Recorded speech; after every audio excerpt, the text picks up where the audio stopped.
Hello friends, இன்றைக்கி நம்ம சேனலில் ஒரு சூப்பரான ரெசிபி ஆட்டுக்குடல் கிரேவி எப்படி பண்ணலான்னு பார்க்கலாம்.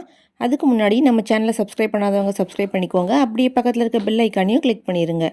இப்போது ஒரு செட்டு ஆட்டுக்குடல் வாங்கிட்டு அங்கே அவங்களே க்ளீன் பண்ணி கட் பண்ணி கொடுத்துருக்காங்க. இருந்தாலும் நம்மளும் கொஞ்சம் அதை க்ளீன் பண்ணி எடுத்துக்கலாம். இப்போது ஒரு பாத்திரத்தில் தண்ணி சேர்த்துக்கோங்க, கொஞ்சமாக மஞ்சள் தூள் சேர்த்துக்கோங்க. இப்போ நம்ம ஸ்டவ் ஆன் பண்ணி கொஞ்சம் தண்ணி சூடாகவும் அதில் வாங்கி வச்சுக்கிற ஆட்டுக்குடலை உள்ளே சேர்த்துக்கலாம்.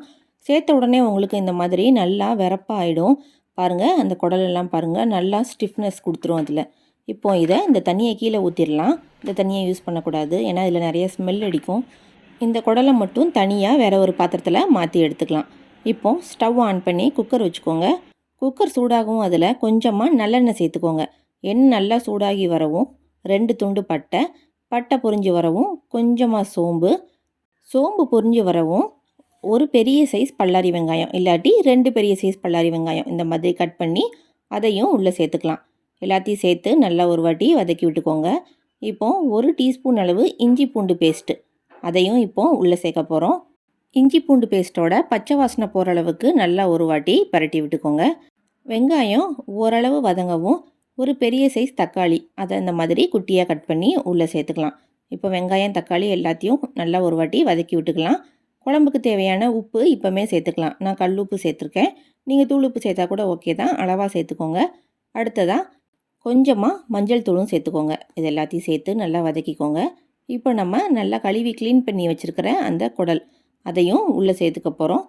இப்போது எல்லாத்தையும் சேர்த்து நல்லா ஒரு வாட்டி பரட்டி விட்டுட்டு காரத்துக்காக 1 டீஸ்பூன் அளவு மிளகாய்த்தூள், 3 டீஸ்பூன் அளவு மல்லித்தூள் அப்படிங்கிற ரேஷியோவில் எப்போயுமே சேர்த்துக்கோங்க. இப்போது எல்லாத்தையும் சேர்த்து மசாலா நல்லா ஒட்டுற மாதிரி ஒரு வாட்டி பரட்டி விட்டுக்கலாம். நான் இன்றைக்கி கிரேவி டைப்பில் வைக்கிறதுனால கொஞ்சமாக தான் தண்ணி சேர்த்துருக்கேன். 1 டம்ளர் அளவு தண்ணி சேர்த்துருக்கேன்.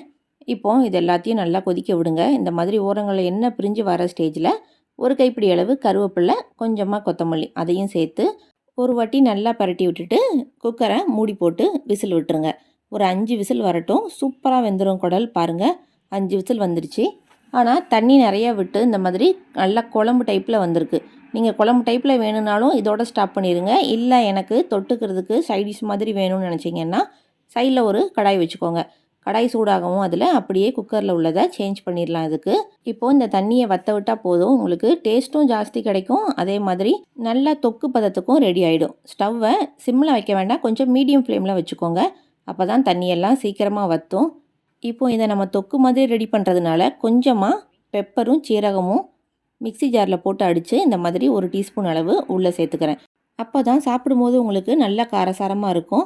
பாருங்கள், இதை நல்லா பரட்டி விட்டுக்கோங்க. ஸ்டவ்வை மீடியம் ஃப்ளேமில் வச்சுட்டு கொஞ்சம் கொஞ்சமாக கிளறி விட்டுட்டே இருங்க, இல்லாட்டி அடியில் பிடிச்சிரும். இப்போது மூடி போட்டுட்டு ஒரு 5 நிமிஷம் சிம்மில் வச்சுட்டு அதுக்கடுத்து ஓப்பன் பண்ணி பாருங்கள். உங்களுக்கு சூப்பராக கிரேவி டைப்பில் ரெடி ஆயிரும். பாருங்கள், எவ்வளோ தண்ணி இருந்துச்சு. இப்போ எல்லாம் வற்றி சுற்றி ஓரங்கள்லாம் எண்ணெய் பிரிஞ்சு சூப்பராக ரெடி ஆயிடுச்சு குடல் கிரேவி. கண்டிப்பாக இதே மாதிரி நீங்கள் வீட்டில் செஞ்சு பாருங்கள். செஞ்சு பார்த்துட்டு எப்படி இருந்துச்சுன்னு கமெண்ட் பாக்ஸில் கமெண்ட் பண்ணுங்கள். அப்படியே மறக்காமல் நம்ம சேனலையும் சப்ஸ்கிரைப் பண்ணிடுங்க. பக்கத்தில் இருக்க பெல் ஐக்கானையும் கிளிக் பண்ணிடுங்க. தேங்க்யூ.